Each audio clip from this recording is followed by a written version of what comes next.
sejam todos muito bem-vindos à nossa aula de História. Vem aqui comigo que nós vamos aprender hoje.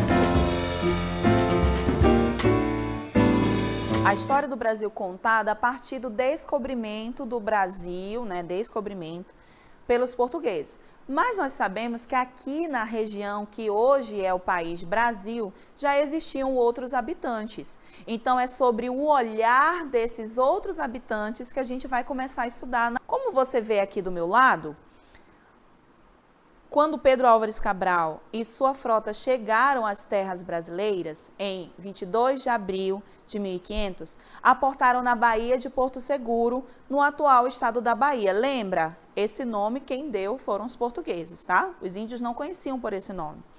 Esse nome que foi dado pelos portugueses, os indígenas conheciam, por exemplo, como Pindorama. Só para você ter uma ideia como é diferente, tá? O indígena, inclusive, nem conhecia sobre o Tratado de Tordesilhas, por exemplo. Os acordos que eram feitos na Europa, o índio não tinha conhecimento, não passava pela imaginação dele que onde ele habitava já era assunto de outros países. Vamos continuar aqui. Presta atenção nessa animação aqui do meu lado, tá? Acompanha aqui comigo. O que nós temos acontecendo aqui? Para o indígena, o pau-brasil era um presente da natureza. Ele não tinha valor econômico como os portugueses usavam naquele tempo. Tá lembrado da aula 1? Rios, mares também, de onde eles retiravam seus alimentos e necessário para o seu sustento, não tinha valor. O escambo praticado entre os indígenas e portugueses, está vendo aqui do nosso lado como é que tá? A troca entre os objetos, o indígena entregando para o Brasil e o português entregando objetos, como espelhinhos e outras coisas que você aprendeu na nossa aula 1 e 2, tá lembrado? Começou de maneira amistosa. Mais tarde, o indígena descobriu o propósito. E você sabe qual era o propósito, né? Você acompanhou conosco da aula 1 até a aula 5, que todo esse processo de escambo introduziu também a escravização indígena. O descobrimento do Brasil pelo olhar indígena. Ainda que não se tenha conhecimento exato quanto ao número de sociedades indígenas existentes no Brasil à época da chegada dos europeus, estima-se algo em torno de 5 milhões de indivíduos. O processo de colonização levou à extinção, ou seja, ao sumiço total de muitas sociedades indígenas que viviam no território dominado, ou seja, o nosso país, seja por meio de guerras, seja em consequência do contágio. Contágio de quê? Por doenças como a gripe, o sarampo, a varíola, que vitimaram muitas vezes sociedades indígenas inteiras. Como você observa nesse cenário aqui que nós estamos, uma sociedade indígena bem parecida com alguns povos que habitavam a nossa região, você viu que muitas doenças atingiram essas populações, tá? Em razão desses índios não terem imunidade natural a estes males, ou ainda pela imposição aos índios dessa nova condição de vida, dessa nova maneira de viver que os portugueses impuseram a eles, sociedades inteiras chegaram ao fim. Os portugueses, além de garantir a posse da terra, eles necessitavam do indígena para esse trabalho, o trabalho da coleta do pau-brasil e de fazer caminhos no meio da mata. Então, tudo isso, como também outros exemplos, né? Como caçadores, como remadores, na construção, fez com que essas sociedades fossem escravizadas. E eles também eram utilizados para a construção dos fortes, para a coleta das drogas do sertão, que são que são frutas e vegetação muito conhecida nossa aqui da região norte. Eles também eram utilizados nessa situação. Alguns exemplos dessas drogas do sertão. Nós temos aqui o cacau, a castanha do Pará e o urucum, vegetais muito conhecidos e apreciados aqui na nossa região. Vamos à leitura da cartela. O descobrimento do Brasil pelo olhar indígena. No Brasil, tivemos muitos povos ágrafos. Disse de cultura ou povo e língua que não tem registro escrito. Os mais velhos passavam seus ensinamentos aos mais jovens. Com a chegada dos portugueses, muitos costumes indígenas foram destruídos. Aqui do meu lado, nós temos alguns padres jesuítas que foram utilizados nessa ajuda aos portugueses para o trabalho indígena, para que eles convencessem os indígenas nesse trabalho. Os portugueses começaram, então, uma implacável perseguição aos indígenas. Os indígenas, vendo suas terras invadidas, sua religião e seus costumes totalmente modificados, se rebelavam e reivindicavam os seus direitos, né? Matando os invasores. Tentando apaziguar os índios, foram criadas várias formas de dominação.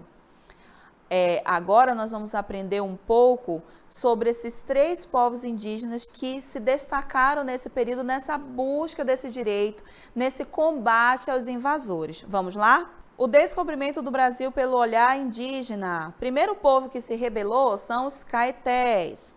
Aliaram-se aos comerciantes franceses que percorriam o litoral brasileiro no século XVI, tornando-se então inimigo dos portugueses.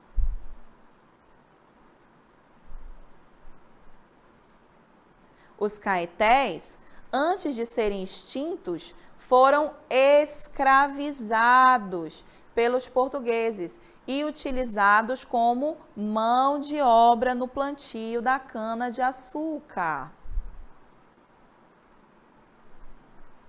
O outro povo foram os potiguar. Os potiguares são índios que habitavam no norte do país, no século XVI, até a costa do litoral do Nordeste, nas cidades atuais de São Luís, no Maranhão, e João Pessoa, na Paraíba.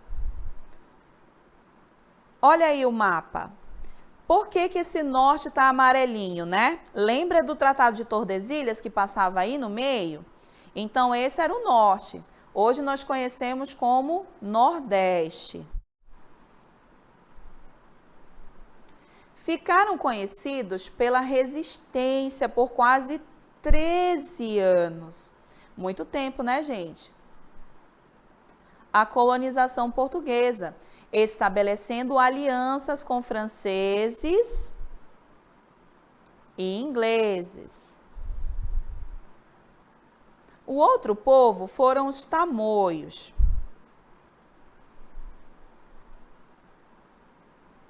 A aliança de tribos conhecida como Confederação dos Tamoios foi motivada pelos ataques dos portugueses que procuravam capturar escravos entre os indígenas para trabalhar nas primeiras plantações de cana-de-açúcar em São Paulo. A aliança foi formada em 1560 por 3 experientes caciques tupinambás e mais algumas aldeias com o claro objetivo de combater os portugueses. Por décadas, os tamoios foram a única resistência organizada contra a colonização portuguesa. Olha aí, gente, a única resistência organizada contra a colonização portuguesa. Segundo o relato dos jesuítas, os tamoios obtiveram memoráveis vitórias.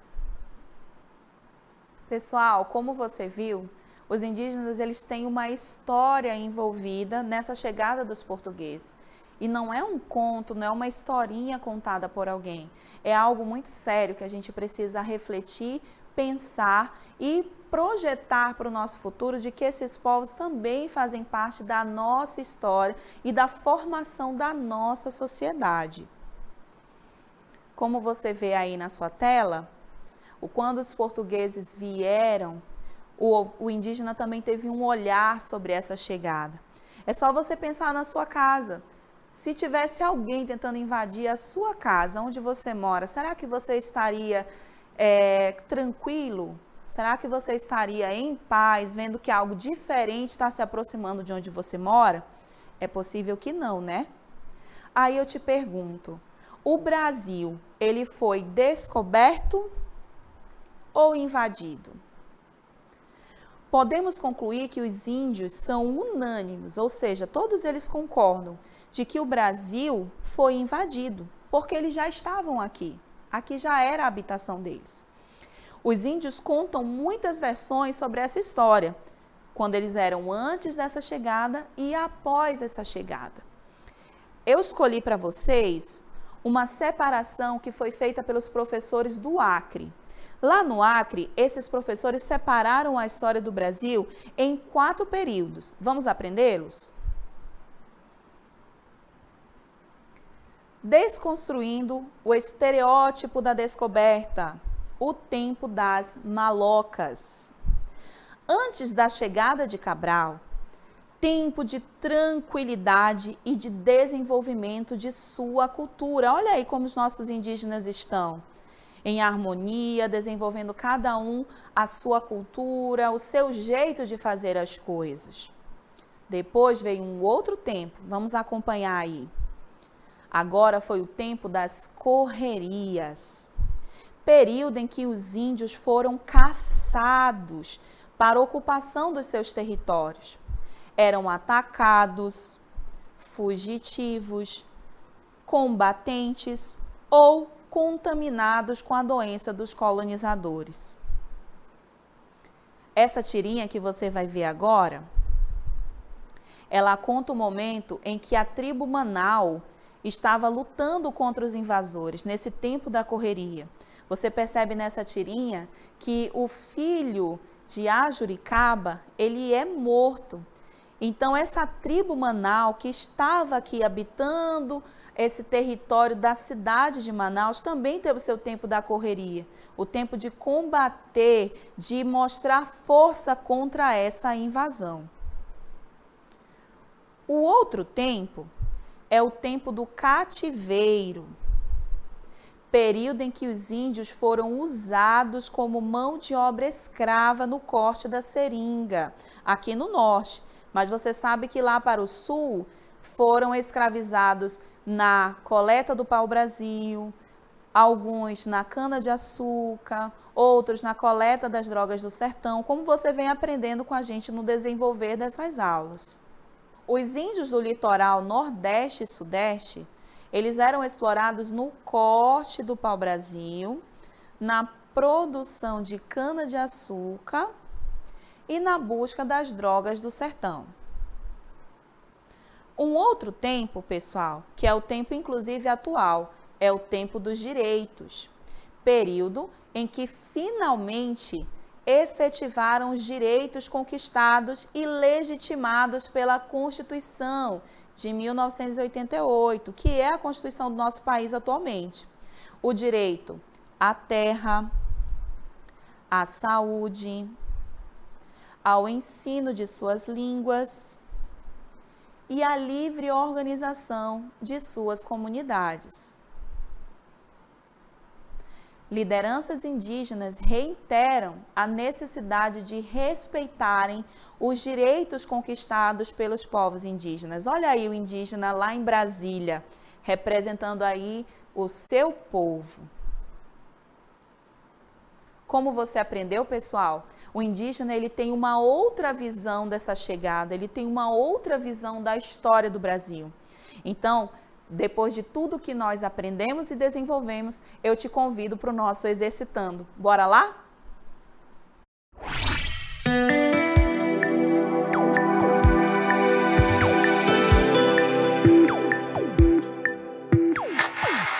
Vamos à leitura do nosso exercício? Bora lá!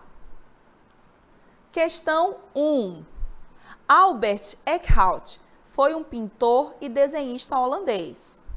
É autor de pinturas do Brasil holandês, envolvendo a população, os indígenas e paisagens da região nordeste do Brasil. Observe as suas obras e identifique qual delas representa costume indígena. Qual delas representa drogas do sertão? Qual delas representa a fauna? Você vai usar uma letrinha para cada uma dessas imagens. Questão 2. Os índios contam suas versões da história do Brasil. Professores das escolas indígenas do Acre dividem a história do Brasil em 4 períodos.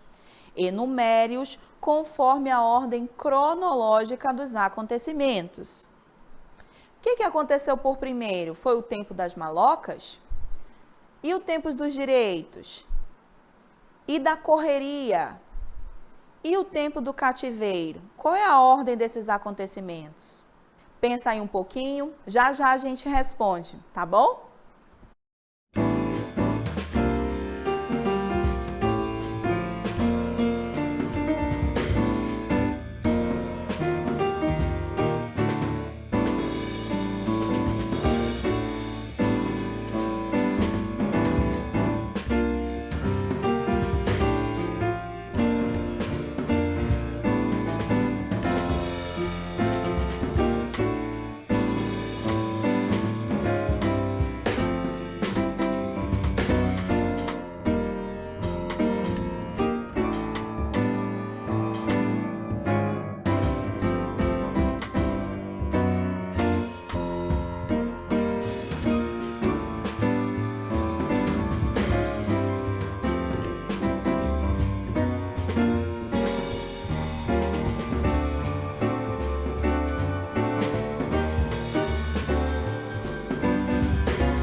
Vamos resolver, pessoal, o nosso exercício? Vamos lá! Questão 1. Albert Eickhout foi um pintor e desenhista holandês. É autor de pinturas do Brasil holandês, envolvendo a população, os indígenas e paisagens da região nordeste do Brasil. Observe as suas obras e identifique qual dessas imagens está representando o costume indígena. A primeira, a segunda ou a terceira? Qual delas está representando as drogas do sertão? Lembra daqueles vegetais que a gente falou, explorados? E qual delas está representando a fauna? A fauna está intimamente ligada aos animais. Então, vamos verificar se você acertou? Olha aí, letra A para o costume indígena, letra B para as drogas do sertão e letra C para a fauna, obras de Albert Eickhout. Se você puder, pesquise na internet também outros quadros dele. Questão 2.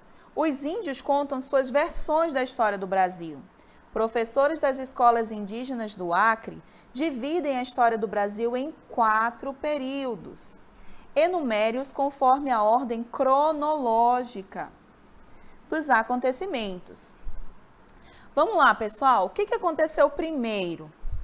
Tempo das malocas, direitos, correria ou cativeiro? Bem, foi o tempo das malocas, né? E o que aconteceu depois, quando os portugueses chegaram? Ah, foi o tempo das correrias, eles precisavam se defender. Ah, mas eles lutaram muito e percebendo que não estavam conseguindo, começou então o tempo do cativeiro. E após todo esse tempo de cativeiro, chegou finalmente até os dias atuais, o tempo dos direitos. Vamos conferir? Olha aí, acertamos, parabéns! Agora, pessoal, eu te chamo para o resumo do nosso conteúdo. Bora lá?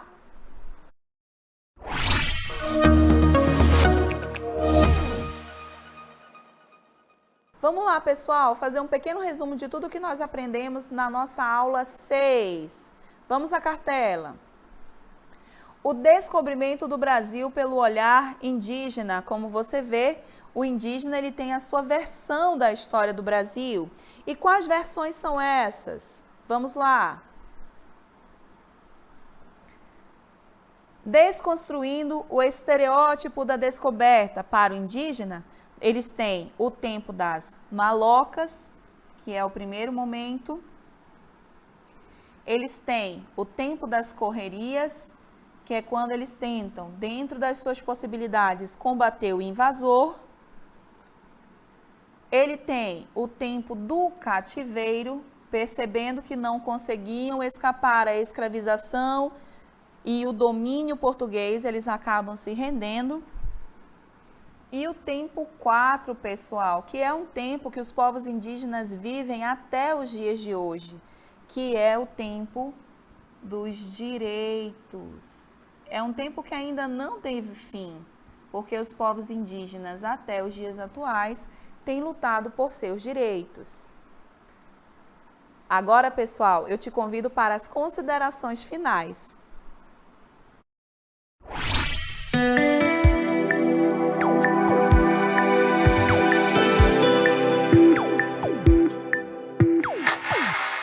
Bom, pessoal, nas nossas considerações, nós vamos agora refletir um pouquinho sobre o que nós aprendemos. Aprendemos hoje que o indígena ele tem uma visão diferente sobre a história do Brasil.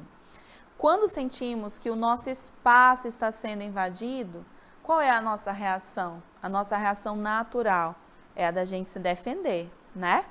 Entre os caetés, os potiguares, os tamoios, os pataxós, chavantes, cariris, yanomamis, tupis, guaranis, carajás, pancararus, carijós, tupinagés, caetés, funiô, tupinambá e muitos outros grupos e povos indígenas que habitavam a nossa região e que habitam o nosso Brasil até hoje, temos uma infinidade de heróis anônimos. Heróis que resistiram à escravização, heróis que até hoje trilham o caminho das conquistas e dos direitos para os povos indígenas. O indígena está no nosso jeito de ser, ele está no nosso jeito de falar, ele está no nosso jeito de se comportar muitas das vezes, ele está envolvido em toda a dinâmica do nosso dia a dia. Forte abraço, pessoal. A gente se vê na próxima aula. Tchau!